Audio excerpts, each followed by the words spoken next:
pues es toda una ventaja, no solamente por el hecho de que bueno, los ponentes que están por aquí, principalmente Juan Ignacio Blanco lo agradece, sino porque, bueno, imagino que todos habréis cumplido con la expectativa y para entrar habéis traído como mínimo 1 o 2 kilos para la ONG Mensajeros de la Paz.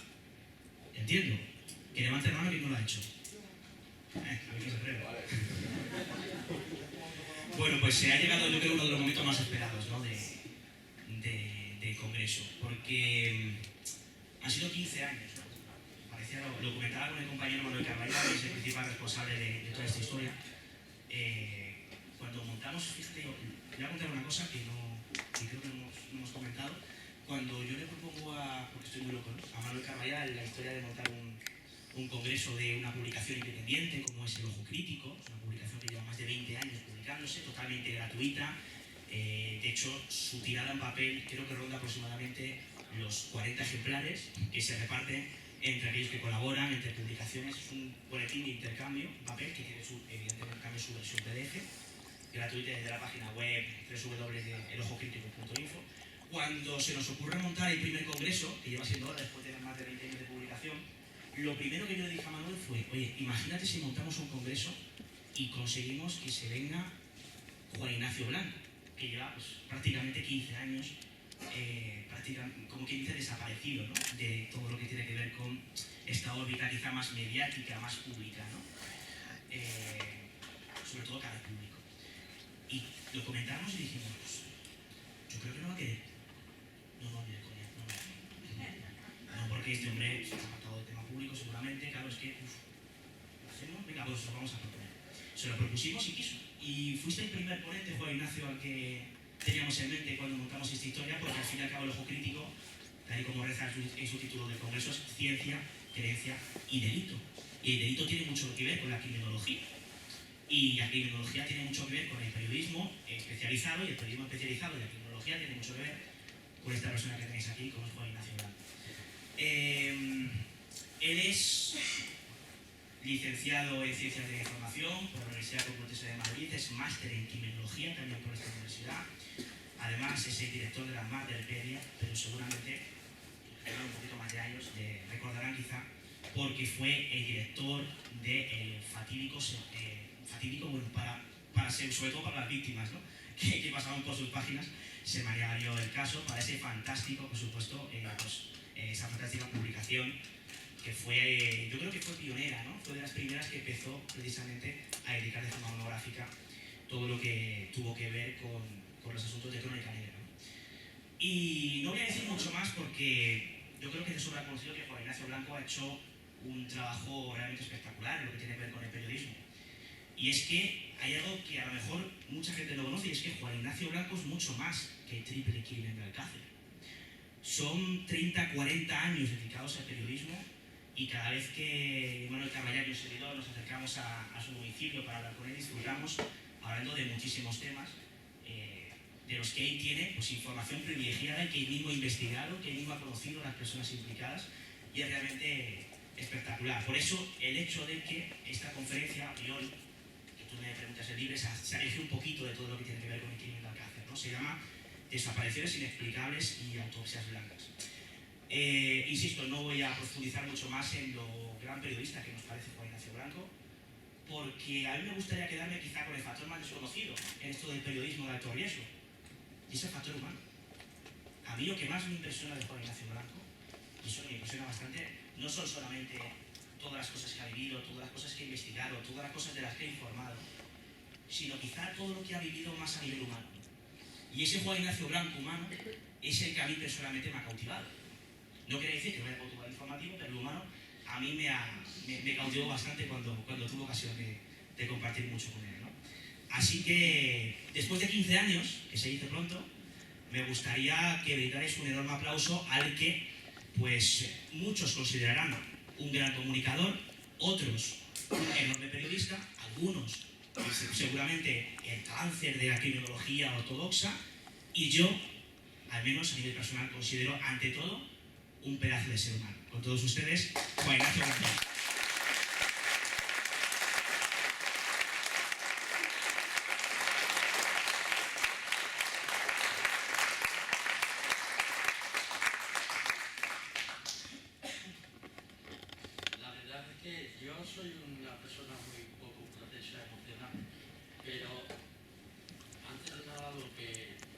quiero es daros las gracias a todos los que estáis aquí, pero hay algunos en especial de esos que a mí me ponen los pelos de punta de que hayan venido personas desde fuera de España, personas en las que yo no conozco absolutamente nada y que 15 años después siguen acordándose que yo existo. Para mí eso es pues todo lo que vosotros os podáis imaginar. Es decir, es una satisfacción, es una gozada, tengo el ego que me sale por los ojos. Vivir en primera persona, que a alguien le interese lo que yo tengo que contar, y sobre todo si eso es 15 años después de mi última aparición en algún medio público, pues amén de sorprenderme, luego me produce una satisfacción inenarrable y de verdad que os lo agradezco a todos. Yo, por supuesto, desde el momento en que mis amigos Carballar y Cuevas me propusieron el poder hablar en público, no es que no dudara, es que la decisión la estaba esperando desde hacía esos 15 años, que yo no es que no haya hecho una aparición en público porque me haya escondido debajo de una piedra, sino simple y llanamente porque ningún medio de comunicación, ninguna asociación, ningún grupo, a nadie le ha interesado absolutamente nada saber de mi existencia. Yo soy una persona que jamás le he negado una entrevista a ningún periodista de ningún medio de comunicación, porque no se han podido traerme luego determinadas consecuencias porque eran de una índole política o de otra índole política. Es decir, sin embargo, yo llevo 15 años en silencio y sin poder ejercer la profesión que durante tantos años había ejercido, que era la de periodista, porque no existe ningún medio de comunicación en España ni que esté dispuesto a contratarme ni para hacer fotocopias.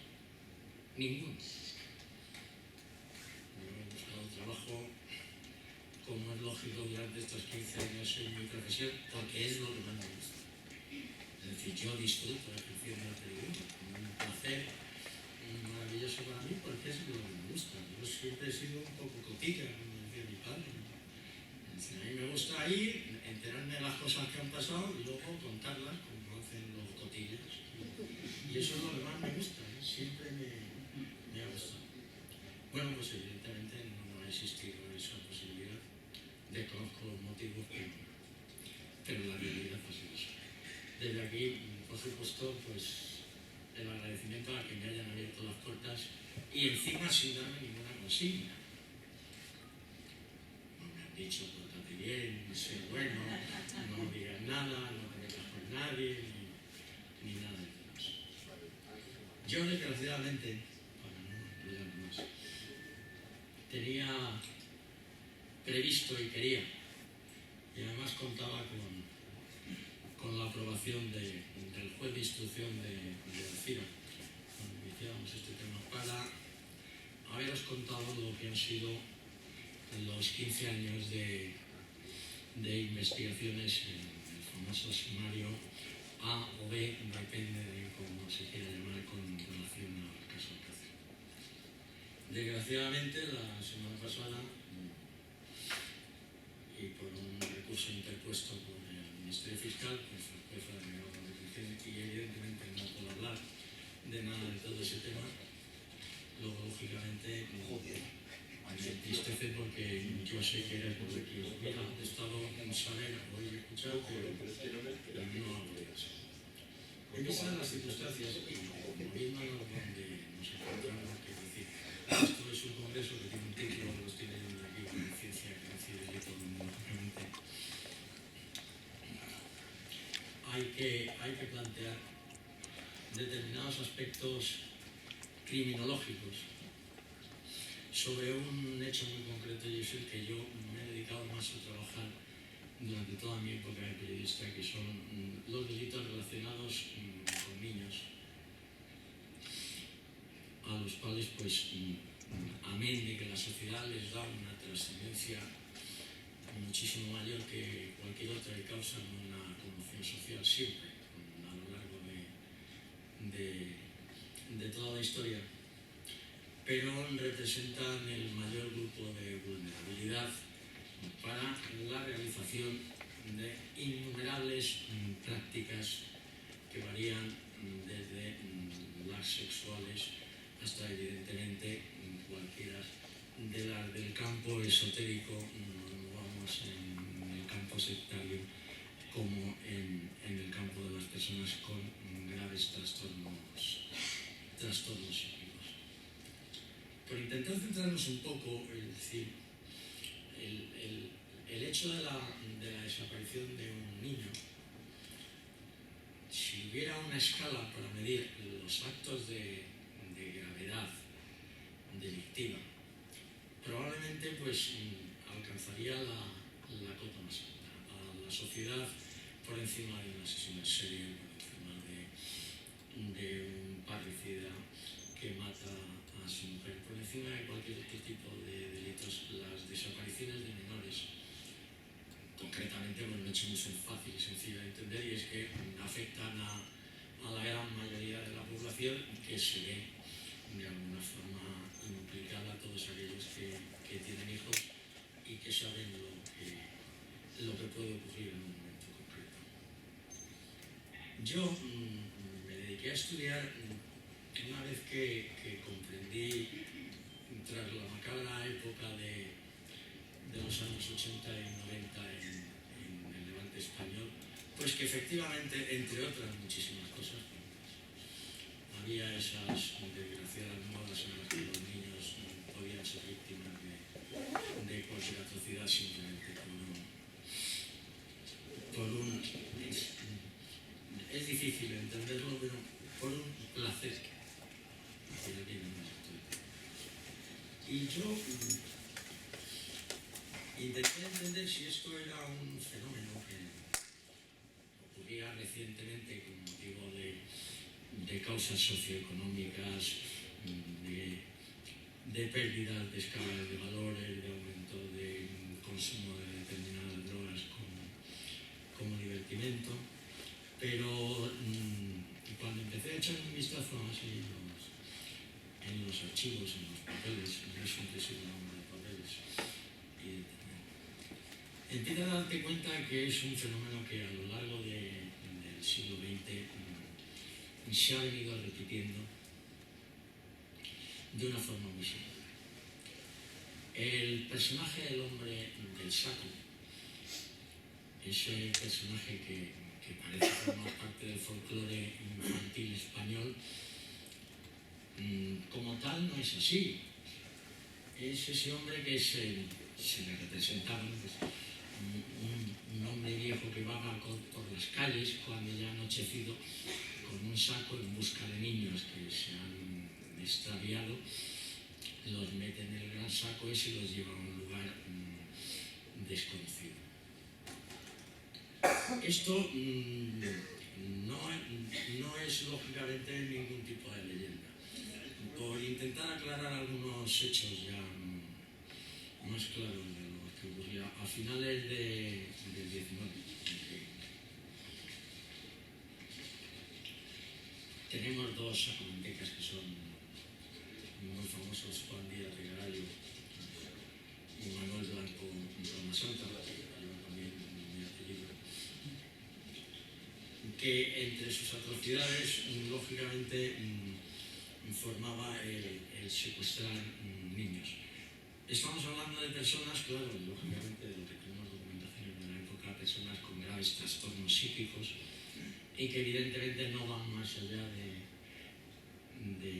ese móvil, entre otras cosas, injustificable, pero además injustificado porque los dos fueron juzgados, los dos fueron condenados y, sin embargo, y pese a que existen actas de los juicios de 1890 y están perfectamente conservadas, pero no hay datos reales de los móviles que podían llevar a estas personas a secuestrar a esos niños, porque eran auténticos mendigos, correcaminos, y aprovechaban la menor ocasión en la que veían cualquier niño que se había separado, estaba en un lugar donde no le suponía peligro alguno, le daban un golpe, lo metían en el saco, se lo llevaban y lógicamente, aparte de cometer atrocidades, los dos eran necrófilos, pero salvo el móvil sexual no nos encontramos concretamente en ninguno de estos casos algo de trascendencia para irnos marcando cómo luego los niños se han podido utilizar para más cosas. A partir de 1910 en España empiezan a ocurrir una serie de desapariciones de menores absolutamente inexplicables y todas tienen un hecho en común, y es que se ha puesto de moda que la grasa de los niños cura la tuberculosis. La tuberculosis es una tremenda enfermedad que ahora parece ser que tiene vuelto a nuestra sociedad, desgraciadamente, pero que en aquellos años causaba auténticos estragos. Como representativo de estos hechos, pues quizás el más famoso de los sucesos fue el famoso crimen de Galo en 1910. Sin entrar en dar mayores datos, hay una persona que padece este tipo de enfermedad y hay un curandero que se compromete a solucionar el problema de su enfermedad, y para ello pues llega a un acuerdo con otros dos personajes del pueblo para que secuestren a un niño, se lo lleven a él y realicen un ceremonial que ese sí es curioso y hasta ahora, por lo menos desconocía esos datos. Lo primero que había que hacer era hacerle una incisión en la axila, y a través de esa incisión que se hacía en la axila de la persona enferma con azúcar, ya conozco el motivo, yo me ciño a documentos y papeles que he visto y que son lo que citan, y con azúcar se chupaban. Y luego, evidentemente, ya al niño se lo llevaban fuera los matarifes electrocomúnicos, que lo único que hacían era extraerle la zona del mesenterio, que es la zona donde tiene los músculos que usted no conoce. Es esa zona que era la que se extraía y era la zona que se aplicaba en el pecho del enfermo para conseguir su cura. Ni que decir tiene que no se curó ninguno de la tuberculosis, pero las cifras son auténticamente espectaculares. Hay cifras del Ministerio de la Gobernación, que era entonces, como se llamaba, de más de 1.500 niños desaparecidos en España solamente en 1911. Producto, evidentemente, digamos, que es un poco la mezcla de la ciencia que necesita las cosas. Es decir, cómo en un momento determinado una moda concreta de la impresión en nuestra sociedad ha podido permitir, y siempre me estoy refiriendo al problema de los niños, porque muchas otras cosas y suceden muchísimas otras cosas en nuestra vida, pero que determinadas bases, razones y argumentos racionales basados en el desconocimiento popular han conseguido que los niños hayan sido utilizados para cometer aberraciones que son difíciles muchísimas veces no ya solamente de entender, sino solo hasta de explicar. Es absolutamente sorprendente que eso ocurra. Tras el crimen de Galo que comentaba y los años siguientes, yo luego ya tengo que hacer una parada, porque tampoco voy a saber, veré dónde tengo los papeles. Con una persona que probablemente es, si nos creemos todos los documentos existentes, que yo tampoco soy de los que me creo ya todos los documentos existentes, pero sobre ella hay, pero si hubiera que decir que ha sido la mujer más mala de España en el siglo sin ningún género de dudas estaríamos hablando de Enriqueta Martí y Ripollés, que es un personaje regularmente muy poco conocida, pero amén de proxeneta de niños y asesina de niños, se dedicaba a sustentar con todo tipo de pócimas a la alta burguesía catalana durante principios de este siglo. Yo aquí sí voy a intentar leer un poco, o hacer algunos datos para que entendáis un poco cómo es el personaje, la relación que tiene con los niños y la auténtica nueva moda que se establece en España antes de llegar casi en 1920, donde ya los niños no es que solamente fueran buenos para curar la tuberculosis, sino que ya con las debidas preparaciones, distintas partes del cuerpo de los niños podían servir ya no solamente para curar diversas enfermedades, sino también para, de una forma supersticiosa, llegar a solucionar distintos ungüentos, pues males de amores, mal de ojo, o incluso poder ayudar a los negocios. Pues uno de estos personajes, y digo personajes porque es de los pocos que se conoce, y lógicamente, bueno, tuvo un proceso judicial en el que desgraciadamente nos quedamos al final sin proceso judicial, porque, como os contaré al final, ella murió antes de ser sometida a juicio en prisión. Pero por intentar hacernos y contaros un poco quién era Margarita, digo Enriqueta, perdón, Martí.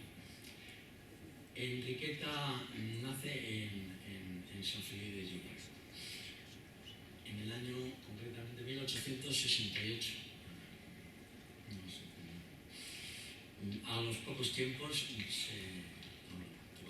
se desplaza a Barcelona, trabaja como niñera, pero a la edad de 17 años comienza a ejercer la prostitución. Ejerce la prostitución tanto en burdeles como prostitución callejera en el puerto de Barcelona o en el portal de Santa Madrona. En el año 95, sorprendentemente, se casa con un pintor no de brocha gorda, un artista, con Joan Puyaló, pero lógicamente bueno, pues el matrimonio fracasó porque a la mujer le gustaban mucho los pantalones y se había negado incluso a dejar de ejercer su actividad profesional en los diferentes burdeles de Barcelona. A partir de la separación del matrimonio, que ya estamos hablando en el año 1912, en 1912 se separan, Enriqueta decide ejercer dos actividades completamente distintas y que además nunca se ha llegado a conocer en su totalidad los motivos que le llevan. Evidentemente, la primera actividad que mantenía era secuestrar niños. El secuestro de niños se convirtió para Enriqueta Martí en algo fundamental. En el momento en que veía a cualquier niño por cualquiera de las calles, normalmente con engaños y sin ningún tipo de violencia, se los llevaba hacia su casa, donde los mantenía encerrados. Con estos niños, Enriqueta se dedicaba por las mañanas a sacarlos a mendigar, ella misma vestida como una auténtica pordiosera. Salía a mendigar con los niños, por la tarde se iba a casa y se cambiaba, y por la noche ejercía de proxeneta de lujo de niños. En el su detención, por dar datos más concretos, porque como parece todo tan complicado y difícil de entender. En el piso que tenía en el barrio del Raval, concretamente en el número 29 del Carrer del Ponet, lo que hoy dicen que se llama Joaquín Costa, se encontraron restos de 12 niños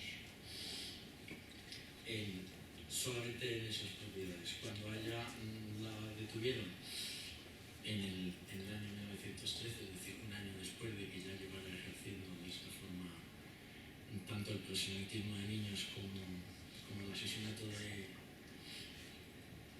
de los menores, dentro de su casa encontraron a 4 menores, también de los restos de los 12 que se encontraron. Todo esto en el periodo de un año.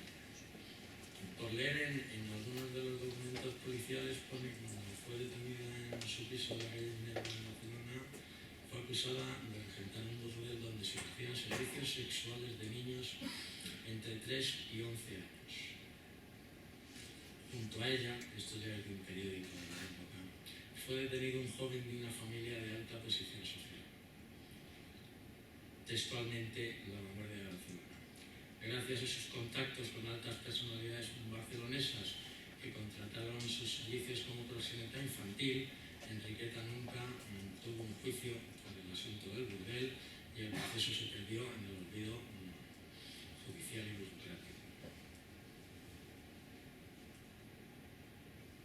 Esto lo pone La Vanguardia de la época como dando a entender que sigue siendo igual de normal que es ahora. Lo que ocurre es que evidentemente cuando esa es la primera detención que hacen cuando uno de los niños se consigue escapar por la ventana y tras esa detención fue puesta en libertad y el proceso desapareció. Lo que ocurre es que en la segunda de las detenciones que hubo contra ella, precisamente por eso que hablamos del cotilleo de una vecina que había visto a través de los cristales de la ventana de la casa una niña que daba la casualidad que era la que le habían robado a su prima hacía poco tiempo, e intentó llamar a la vivienda de Enriqueta Martí y ella le cerró la puerta de golpe y se puso en contacto con la policía, pues fue cuando ya una vez que llegó la policía y lógicamente en este caso pues ya no puede librarse de ser detenida. Los 4 niños que entonces tenía en casa fueron liberados y luego las posteriores excavaciones que realizaron, porque es sorprendente que la gente en los pisos cavaba, pero según los documentos de la época cavaban en los pisos y los restos estaban enterrados dentro de la vivienda debajo de las baldosas. Según las personas que han investigado el caso en aquella época, porque evidentemente el caso tuvo una repercusión mediática tremendamente importante, hablan que Enriqueta Martí pudo haber matado entre 50 y 60 niños en los 17 meses que tuvo de actividad. Lo que ocurre es que, amén del proselitismo y de los favores sexuales, también, y vuelvo a leer, estos son párrafos que los tengo que leer porque si no, no los creo a veces ni yo, dicen eso. Al mismo tiempo que hacía de proxeneta de niños, también ejercía la profesión de curandera. Esto es un informe policial. Los productos que utilizaba para fabricar sus remedios estaban compuestos por restos humanos de las criaturas que mataba, que llegaban incluso a ser desde niños de pecho hasta criaturas de 9 años. De esos niños lo aprovechaba casi todo: la grasa, la sangre, los cabellos, los huesos, que normalmente transformaba en polvo. Por esta razón no tenía problemas para deshacerse de los cuerpos de sus víctimas. Continúo leyendo este informe policial. Enriqueta ofrecía sus ungüentos, pomadas, filtros, cataplasmas y pociones especialmente para curar la tuberculosis y todo tipo de enfermedades que no tenían cura en la medicina tradicional. Gente de clase alta pagaba grandes sumas de dinero por estos remedios.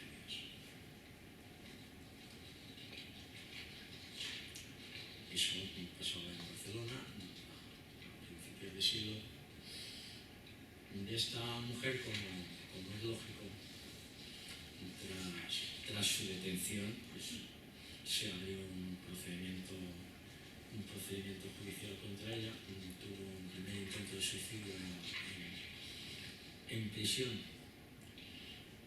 que causó el clamor popular porque todo el mundo quería que fuera ejecutada, nada que de suicidarse. Sin embargo, concretamente, porque la fecha siempre está muy bien dadas, el día 12 de mayo de 1913, en la cárcel Modelo de Barcelona, la repulsas la asesinaron en el patio, y es el final de Enrique Capellés, y el habernos quedado sin ese procedimiento judicial que se esperaba, muy revelador en muchísimos aspectos, pero sobre todo por la implicación de gente de la clase acomodada en ese tema de proxenetismo de menores y, lógicamente, en la posterior utilización de esos ungüentos de los que todos conocían su proveniencia. Bueno, ya, como tenemos que dar saltos, porque es la única forma de que nos entendamos, pues, vamos a ver si ahora siguen pasando cosas así. Y dices, pues, yo me acordé de pronto y dije, pues mira, el caso de Macastre. Entonces, yo he tenido la fortuna de poder acceder, y tengo copia de los documentos sumariales del denominado triple crimen de Alcácer. Y a lo mejor puedo o voy a intentar aclarar algunas cosas que parece que todo el mundo desconoce, y algunas, muchas, que lo que son también son auténticas mentiras. Por si alguien no conoce la historia, y muy brevemente, y esto es como el país en lo que es el resumen de lo que es el caso. Francisco Valeriano Flores, de 14 años, y su novia Rosario Isabel Gallete Muegra, de 15, y Pilar Ruiz Barriga, también de 15 años, salen el 14 de enero de 1989 desde Valencia para dirigirse de excursión a la localidad de Catarán. 5 días más tarde es encontrado el cadáver de Rosario en una caseta del término municipal de Macastre. Y el 8 de abril, es decir, casi 3 meses después, un hombre que buscaba espárragos descubrió el cuerpo sin vida de Francisco a 450 metros de la caseta donde apareció el cadáver de Rosario. Un mes y medio después, el 24 de mayo de 1989, unos niños encuentran en la localidad de Turis el cadáver de una mujer que se piensa, pero nadie sabe, podría ser el de Pilar. El cuerpo había sido mutilado, le faltaba un pie y una mano, y el rostro estaba absolutamente deformado, lo que impidió ningún tipo de reconocimiento. De hecho, a fecha de hoy, su madre sigue manteniendo que esa no es. Cuando se realizó la autopsia al cadáver de Pilar, se comprobó un detalle que que se estaba buscando, y es que un pie que fue hallado 2 meses antes, concretamente el 22 de marzo del 89, en un banco en la calle Alcácer de Valencia, pues ese pie pertenecía al cuerpo del cadáver de quien supuestamente era Pilar. Esto es el resumen que los medios de comunicación pues varían de lo que supuestamente ocurrió. Evidentemente, como es lógico, no hay ningún tipo de sospechoso, no hay ningún tipo de condenado, y es un caso que forma parte de los casos sin resolver, y que evidentemente por la fecha, estamos hablando del 14 de enero de 1989, que es cuando se produjo el triple crimen, muy poquitas probabilidades existen de que pudiera intentar resolverse. No obstante, lo más sorprendente que tiene el procedimiento de Anacastre en el sumario es que, después de estudiártelo, llegas a la conclusión de que si las cosas no se hubieran hecho tan mal,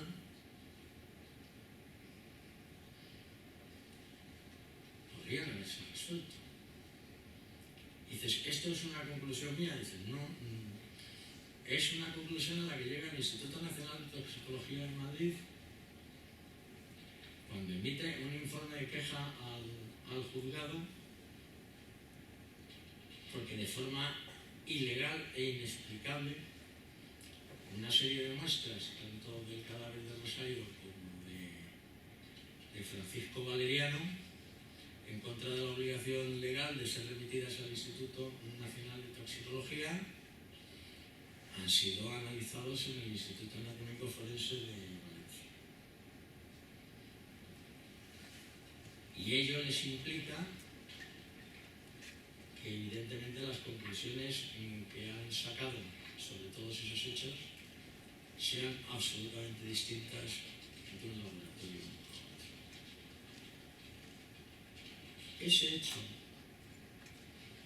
que es, yo creo que todos hemos visto ya alguna vez algún programa del CNI, del CSI o alguna serie donde la gente sabe que lógicamente, bueno, pues las pruebas es la única manera, salvo una confesión, de resolver un delito.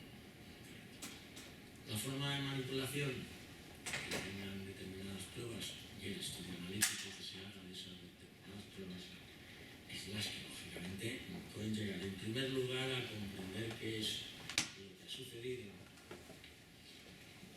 que eso es probablemente lo más importante, pero posteriormente a dar con el presunto culpable de los hechos y poderlo poner a disposición judicial.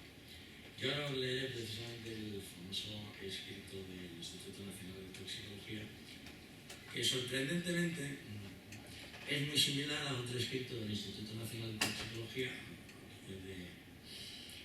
de Alcira en el caso Alcácer, diciéndole que las muestras de ropa le han llegado cortadas sin llenar de agua y que eso es un auténtico desastre. Es decir, esa absoluta descoordinación entre los distintos laboratorios y las distintas fuerzas y cuerpos de seguridad del Estado lleva normalmente a una simple y clara conclusión. Es embarillar los casos de tal manera que al final sea imposible resolverlos. Yo comprendo que decir esto parece aparentemente un poco duro, pero no existe explicación posible para que de forma errónea se hayan podido realizar en este procedimiento como en tantísimos otros procedimientos, desgraciadamente, aberraciones científicas, entre comillas, que han destruido las pruebas que son las que de alguna forma hubieran podido llegar a dar con el culpable.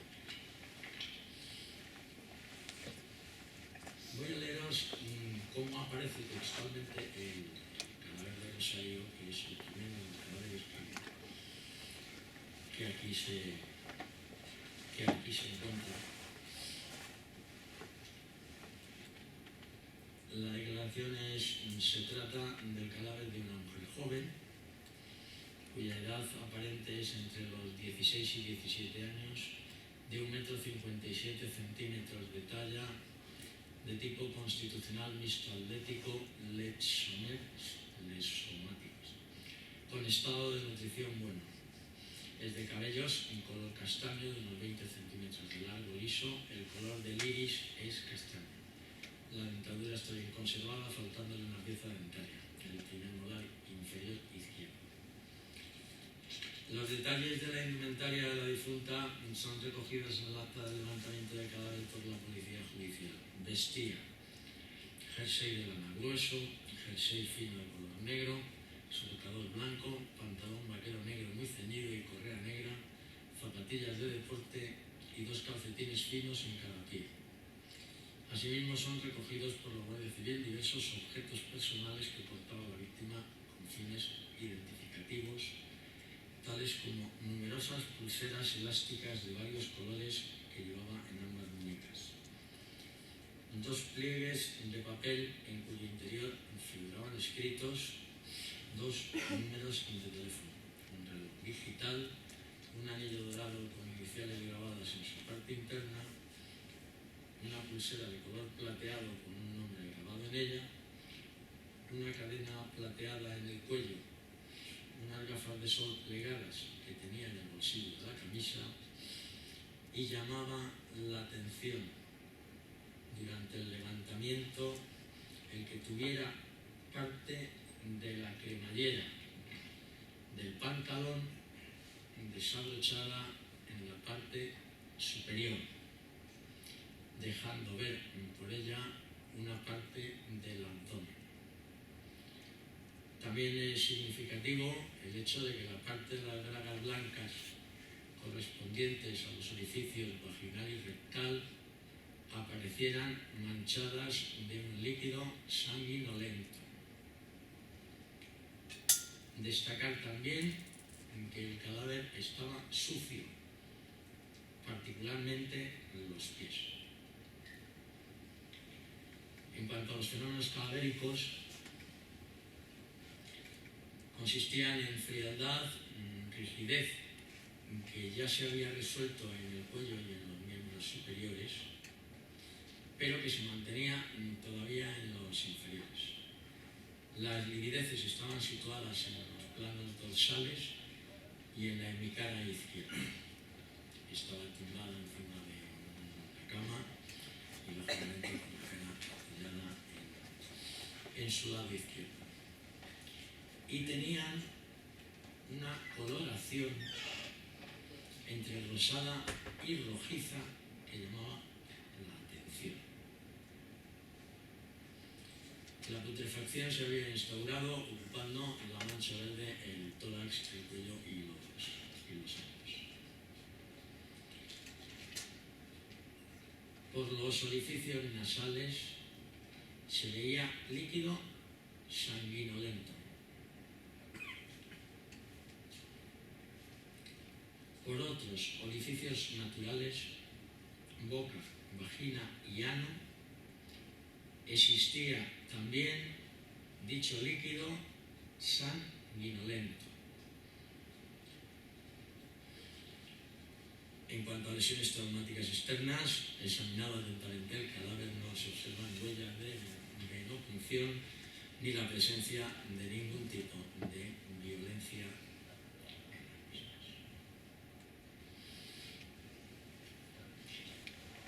Yendo a la diligencia del levantamiento de cadáver y inspección ocular, muy brevemente, para conocer los datos de cómo estaba colocado, ordenar los folios del sumario. El cadáver estaba en posición de decúbito supino, sobre una cama. Existía cierta elevación de la cabeza sobre los pies, ya que ésta se apoyaba en una almohada. El cuerpo no llegaba a situarse totalmente horizontal, sino que se encontraba algo inclinado hacia la izquierda. Desnudado el cadáver y recolectados todos los objetos personales y ropas para su ulterior identificación, se examina no encontrándose huellas de violencia. Se procede al estudio de los orificios naturales, evidenciándose en la ampolla rectal una sustancia blanca, coagulada, que macroscópicamente se asemeja al semen. Acto continuo se toman muestras del mismo para su análisis microscópico. En el lugar de los hechos no existían desorden ni otros datos de interés criminalístico.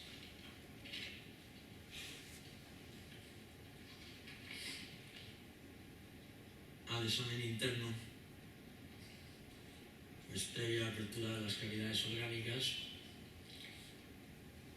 el resultado es el siguiente. Primero, cabeza, estudiados los tejidos pericraneales, tanto externos como internos, no se observan huellas lesivas.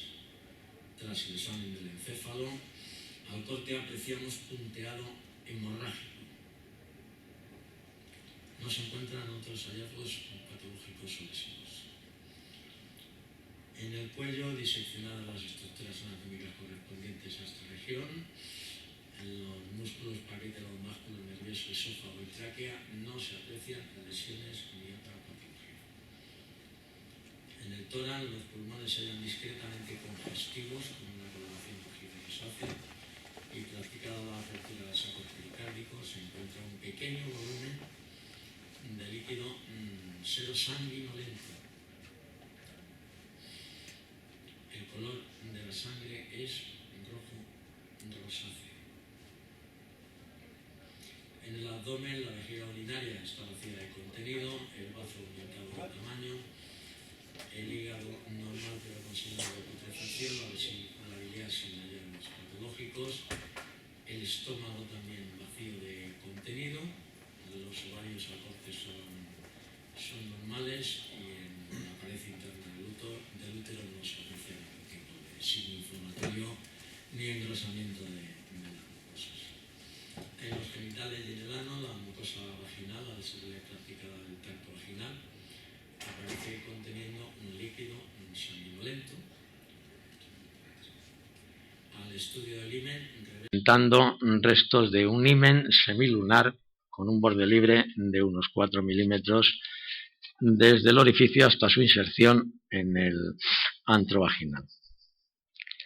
En ampolla rectal se recogen abundante sustancia blancuzca, coagulada de características macroscópicas semejantes al esperma. En el resto del cadáver no se observa nada digno de mención. Evidentemente, de todas estas muestras que se recogen a lo largo de la autopsia, se envían a analizar. Inexplicablemente, como os he comentado con anterioridad, todas tendrían que ir al Instituto Nacional de Toxicología, sin embargo, parte se quedan en el Instituto Anatómico de Valencia, lo que luego veremos los conflictos que ha podido y puede generar en esta situación. Por terminar en las conclusiones del informe de autopsia de Rosario es que no se encuentran huellas de violencia en el cadáver.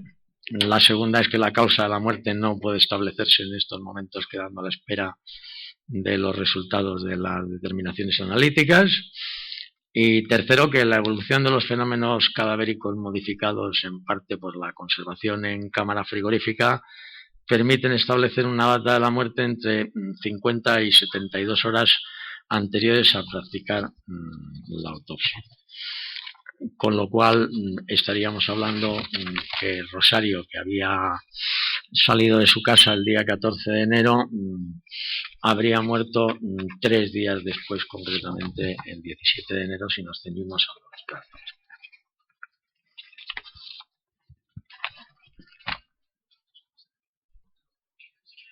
No te oigo nada. Entonces estoy...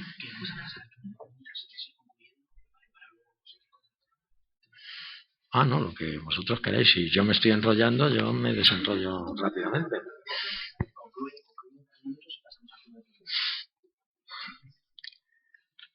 La conclusión, porque claro, podríamos seguir, pero a mí es que me gusta entender las cosas y diseccionarlas para que podamos entender realmente qué es lo que ha pasado y por qué un crimen en el que 3 personas han muerto, ¿sabes?, hace ya 25 años concretamente, continúa sin resolverse.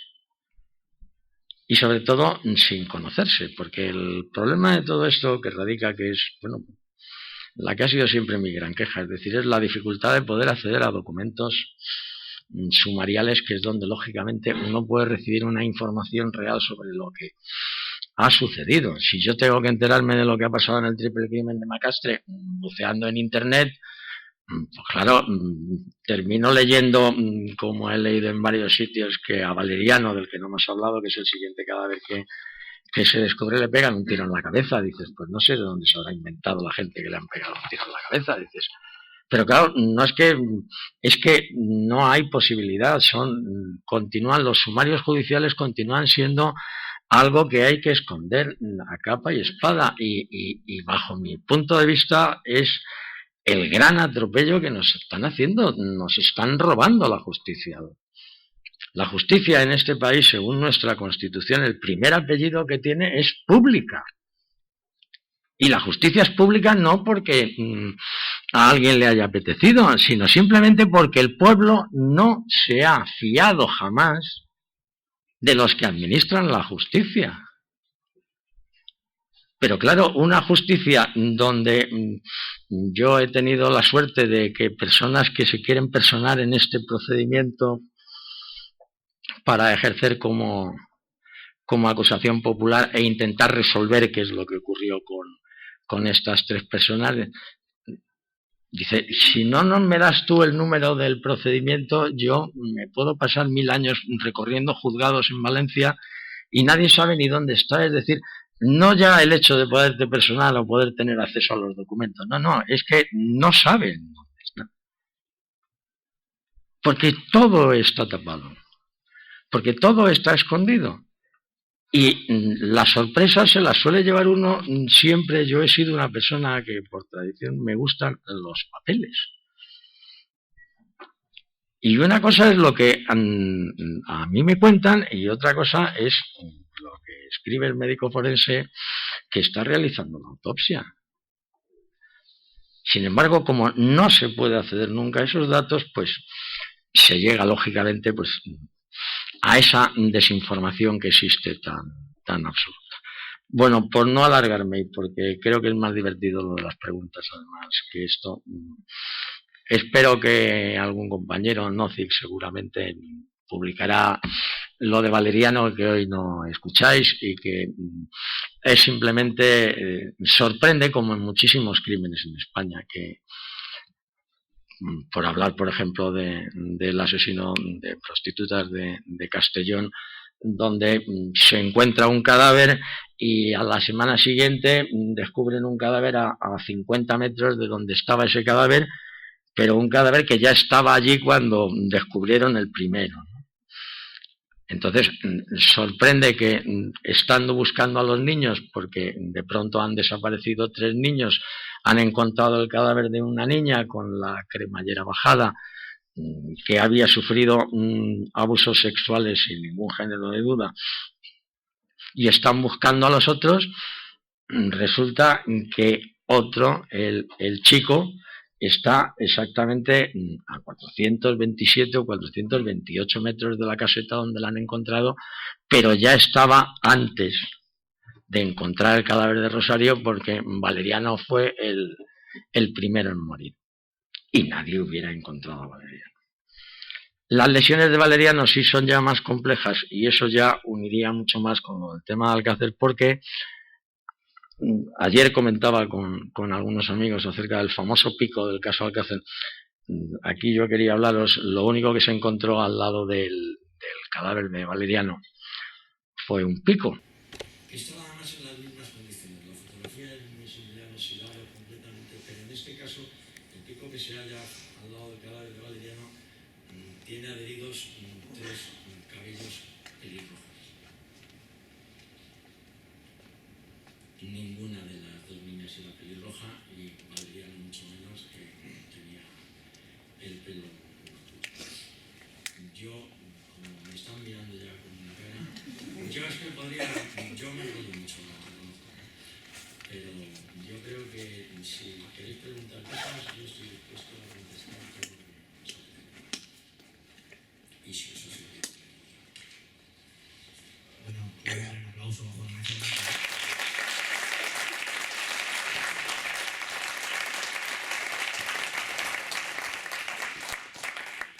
Bueno, vamos a hacer vamos un poco más de tiempo, turno de preguntas. No os preocupéis porque a continuación vamos a grabar un programa de radio que va a versar sobre este tema y va a estar Juan Ignacio Blanco y también vas a poder preguntar, ¿de acuerdo? Vamos a unir un poco las dos cosas.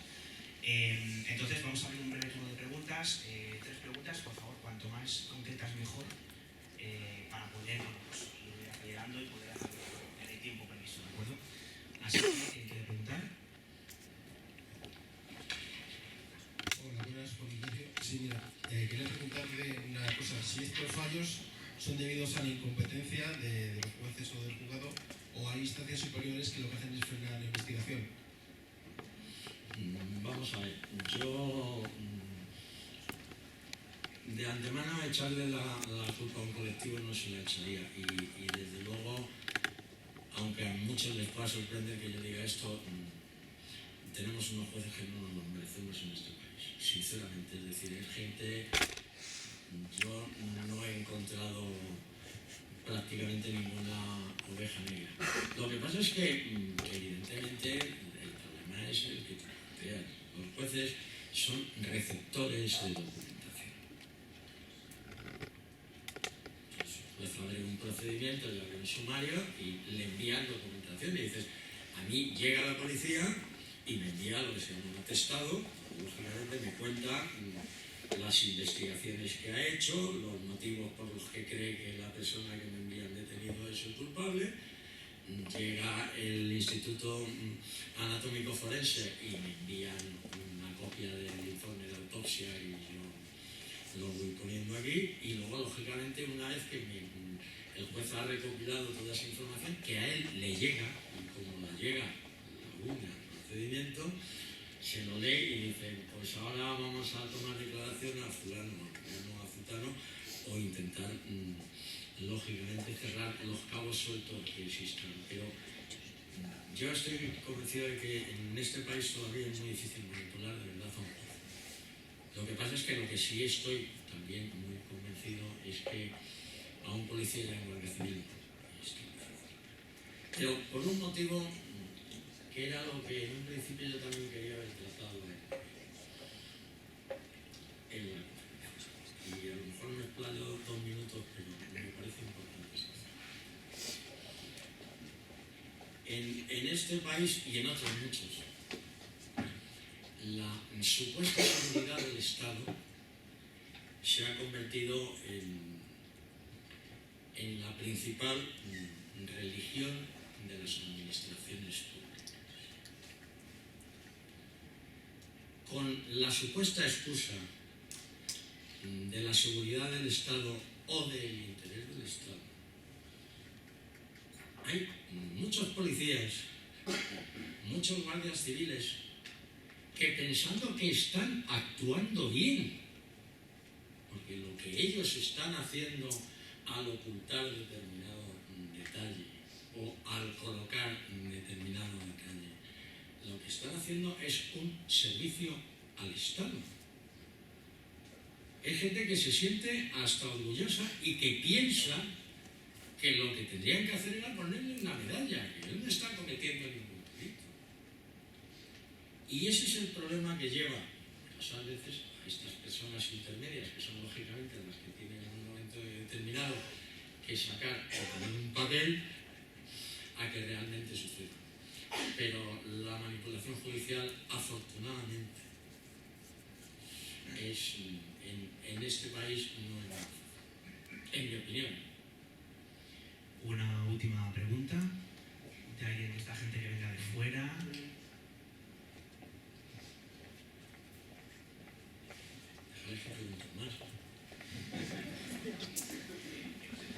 Que a mí me gusta esto. Que llevo 15 años sin hablar, tengo una cantidad de ganas de contar cosas para vivir. Juan Ignacio, soy Félix Río del proyecto Prometeo y yo fui quien le pidió el número del procedimiento a Macastre. Y como ha venido de Tenerife, a ver si luego me lo puede dar en un momento. No, luego hablamos, no hay problema, pero para que lo sepa que fui yo el que se lo pidió.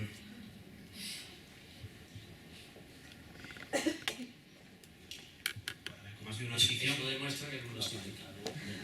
como ha sido una petición, venga, una última pregunta.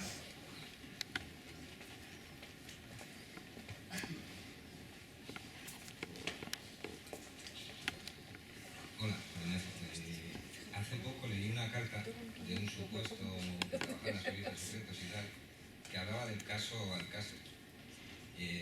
¿Tienes conocimiento de ella? Te he escuchado muy mal. ¿Has tenido conocimiento De una supuesta carta que envió no sé si era un militar o alguien que trabajaba en los servicios secretos, que le envió una carta a los padres de la niña de Alcácer? ¿Tienes conocimiento de la carta? ¿Sabes Sí. la veracidad de la misma? Bueno, tengo las cartas yo. O sea, que es... Sí, todas las cartas de Garganta Profunda que algún día intentaremos que salgan a la luz. Yo no he podido hacer público prácticamente nada de la documentación porque, aunque me imagino que todos vosotros lo sabéis, la última vez que yo me he sentado en el banquillo del caso de Alcácer se cumple exactamente ahora un año. Y entonces he estado 14 años y medio sentándome en los banquillos de distintos juzgados de la geografía nacional, simple y llanamente por haber hablado. Las penas de prisión que a mí me han solicitado, si las sumara en total en todos los procedimientos, son 49 años de prisión. En el penúltimo juicio en el que yo me senté en el banquillo, pude ver cómo todos a 5 columnas del País, Carmona, C, de Razón Pública, el fiscal pide 24 años de cárcel para Juan Ignacio Blanco y no he visto ni un solo periodista que haya dicho: oiga, ¿no le parece que cometerle 6 valdría? Entonces que veas esos titulares y veas que ni un solo compañero de profesión le parece mal que a mí me encierren detrás de las rejas 24 años por petición del Ministerio Fiscal, que es el garante de la legalidad según nuestra Constitución, y que considera que yo tengo que pasarme 24 años encerrado detrás de unas rejas por hablar. Pues vamos a ver, por hablar es muy sencillo. Por hablar no se puede ir a la cárcel, se diga lo que se diga. Por esto imponer una sanción administrativa. Pero aunque alguien diga la mayor barbaridad del mundo, no hay que encerrarlo en una cárcel. En primer lugar, porque las prisiones en España tienen una misión solamente según nuestra Constitución, que se llama reinsertar. Si a mí, que soy un calumniador, pues imagínate cómo me van a reinsertar en una cárcel. ¿Qué reinserciones? Pero claro, esos son situaciones que cuando las estás viviendo personalmente, las has estado padeciendo 12 años, de vez en cuando pues, me gusta comentarlas con vosotros. Ya sé que me repito mucho. Bueno, un aplauso para la Ignacio.